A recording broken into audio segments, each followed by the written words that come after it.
It is with a heavy heart that for the last time in what's been an unforgettable mega season, we say hello and welcome to CBS Sports senior golf writer Kyle Porter. KP, this season, the $15 million and title of Tour champion belongs to none other than Patrick Cantlay.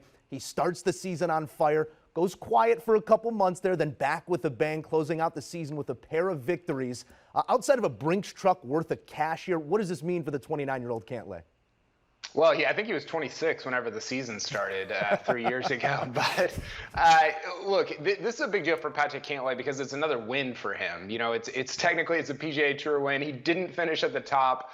If you're just looking at the OWGR, which is the 72-hole lowest score, because obviously he started with the 10 under par to begin the tournament. But 4 wins in a season for him, 4 PGA Tour wins, that's a big deal. And this is, this for him, I think we'll look back on this and it represents a leap into, Paul Azinger said it on the broadcast, superstardom. He's a maybe not a superstar, but he's a star now. And he is somebody that at major championships, whereas before he was a little maybe forgettable, at least in terms of the mainstream, that's not the role that he's playing anymore. He's going to be the guy or a guy that when you go to a U.S. Open, you expect him to go out and contend. When you go to a Masters, you expect him to be one of the 6 or 7 guys that has the best chance to win it. So he's made a leap this year, even without winning a major championship. And I think that we're going to think about him differently just because of the way he's played over the last couple months. A major championship. It is a career-affirming moment here for Patrick Cantlay on Sunday. And I think interestingly enough, too, we also got introduced to Patrick Cantlay and a bit of the personality coming out over the last 2 weeks or so. So that was a lot of fun to watch as well. It was drama down to the last drop here with Jon Rahm, a beautiful approach there at 18.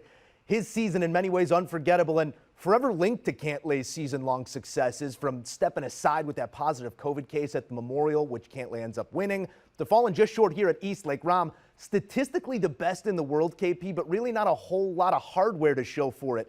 If you're Jon Rahm, do you walk away from this season saying, what if?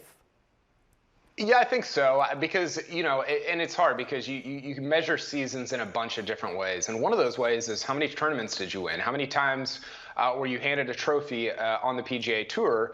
And for Rahm, even though he ended the week, or his week, I guess, 3 different times with the lowest score, he only walked away with 1 trophy. That was at the U.S. Open. Obviously, at the Memorial, he had the lowest score by 6 strokes, had to withdraw after the 3rd round. And then this week, he ends with the lowest 72-hole score alongside Kevin Na. But, hey, he didn't start with enough strokes to start the week to catch Patrick Cantlay. So that's kind of a roundabout way of saying that I think Rahm has to be frustrated by the fact that he doesn't have more trophies, doesn't have more ones on his Wikipedia page, but also pleased with the fact that he's playing at a level that, again, honestly, it's a Tiger Woods-like level statistically. Now, the wins aren't there, and, if you keep playing at that level for that long, if you keep having 14, 15 top 10s in a season, the wins will be there. Jon Rahm is a closer. It's that part is not in question. That's not a Tony Finau situation. So I think he's got to walk away saying, man, that's a bummer that I didn't have more wins, but man, if I keep playing at this level, I might win 6 or 7 times in 2022. Yeah, there are not many constants in the game of golf. Jon Rahm, over the last month plus, throughout this entire season, really was one. You could copy and paste him at the top of most of these leaderboards. But as is tradition, KP, come playoff time, the format, it almost always comes into question this year by the likes of Rahm himself, who walks away $5 million richer. But the FedEx Cup playoffs, ultimately, they give us a Finau win, as you mentioned, an epic playoff, and then a Patrick Cantlay out-dueling the world #1 with everything on the line here on Sunday. Did you like the way that things played out this week at the playoff and how things ended up playing out? Did you feel like we were left with a just champion?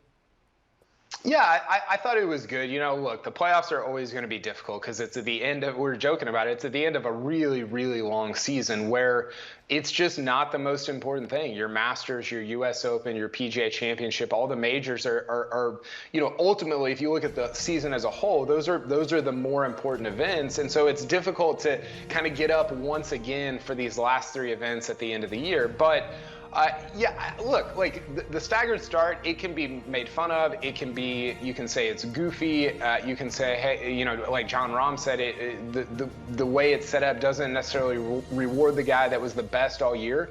But I think it's also compelling. I think it's also interesting, and it rewards guys that have success in the playoffs, and that is, to me, a good thing. I like that the golf course was difficult this week, and that, I think, really brought out the best in two guys that were playing some of the best golf at the very end of the year. Yeah, no doubt juxtaposed to what we saw the last couple weeks and guys just taking dead aim at pins. Eastlake once again stood up, and for my money, it's better than handing out two different trophies there on the 72nd hole. Last day of class, KP, always calls for some senior superlatives, best dressed, let's say Rory, class clown, maybe Billy Ho, most likely to work at NASA, Bryson, or at least he'd lead us to believe. KP, I need you to sign the yearbook for me before we say goodbye here to this mega season. Offer up a senior superlative for the whirlwind that was.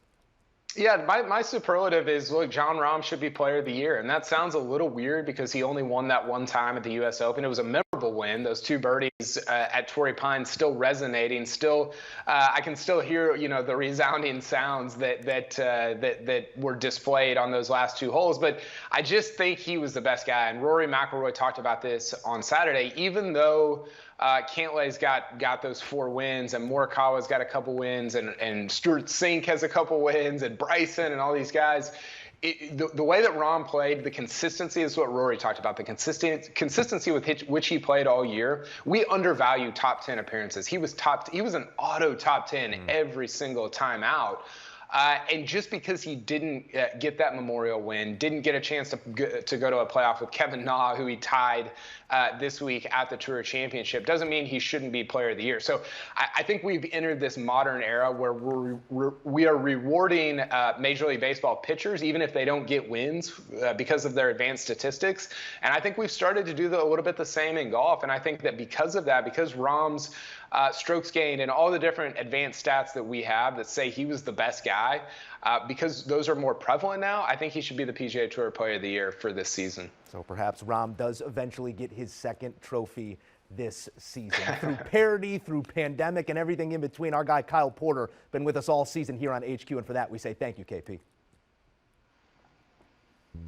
And don't forget, there's plenty more Kyle Porter to be had.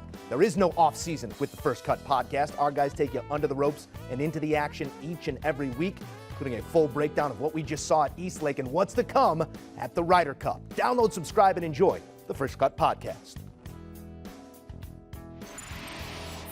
Want a sports network that delivers everything that matters about the game? The highlights, the picks, the instant analysis. No yelling, no fake debates, no politics. Hit the subscribe button and never miss a moment.